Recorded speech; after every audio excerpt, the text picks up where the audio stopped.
अतिशय दुर्दैवी अशा प्रकारची ही घटना आहे। ही इमारत C1 कॅटेगरीची होती, ती रिकामी करण्याचे आदेश दिले होते। जवळपास 25 लोक त्यातनं रिकामेही केले होते असं मला आयुक्तांनी सांगितलं, पण तरी देखील जो काही कॉन्ट्रॅक्टर आहे त्याच्या लोकांनी तिथे रिपेअरचं काम सुरू ठेवलं आणि त्यानंतर ही घडलेली घटना आहे।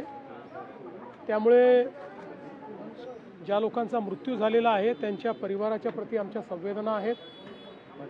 काही लोक जखमी आहेत, जे त्या ठिकाणी दुर्दैवाने मृत्युमुखी पडले, त्यांना शासनाच्या वतीने त्यांच्या परिवाराला आम्ही मदत करणार आहोत।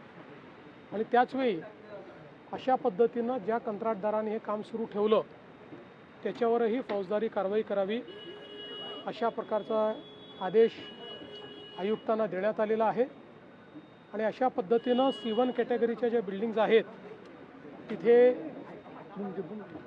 जे लोक बाहेर निघत नाहीत त्यांना कसं बाहेर काढता येईल याकरता सक्तीचा प्रयत्न करावा असेही निर्देश देण्यात आले।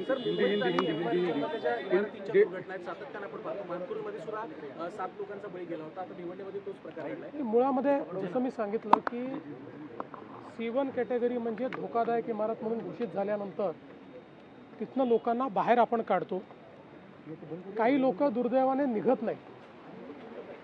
आता आपण मानखुर्दची जर दुर्घटना बघितली, तिथे देखील रिकामी झालेली बिल्डिंग पडली आणि ज्या ठिकाणी पडली ते रिकामं केलं होतं, पण त्यातले काही लोक निघालेले नव्हते। त्यामुळे मला असं वाटतं की जीव अत्यंत महत्त्वाचा आहे।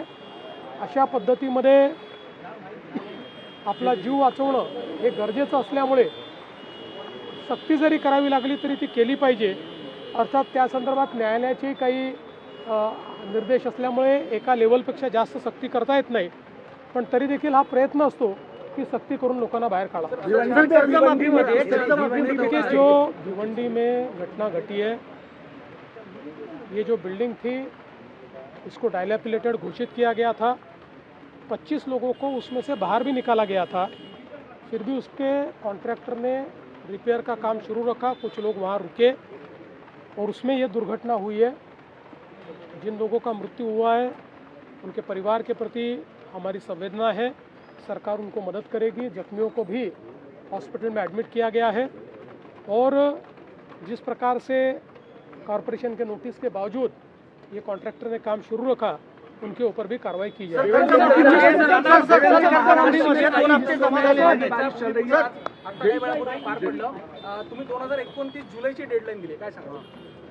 मी SRAला हे सांगितलेलं आहे की त्यांनी 4 वर्षात याचं काम पूर्ण करायचं ठरवलं आहे, पण मी त्यांना डेडलाईन दिली आहे की 3 वर्षामध्ये हे काम त्यांनी पूर्ण केलं पाहिजे।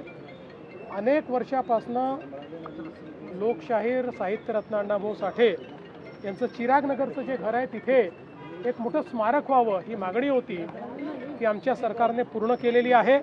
अतिशय सुंदर आणि भव्य स्मारक आम्ही तयार करतो।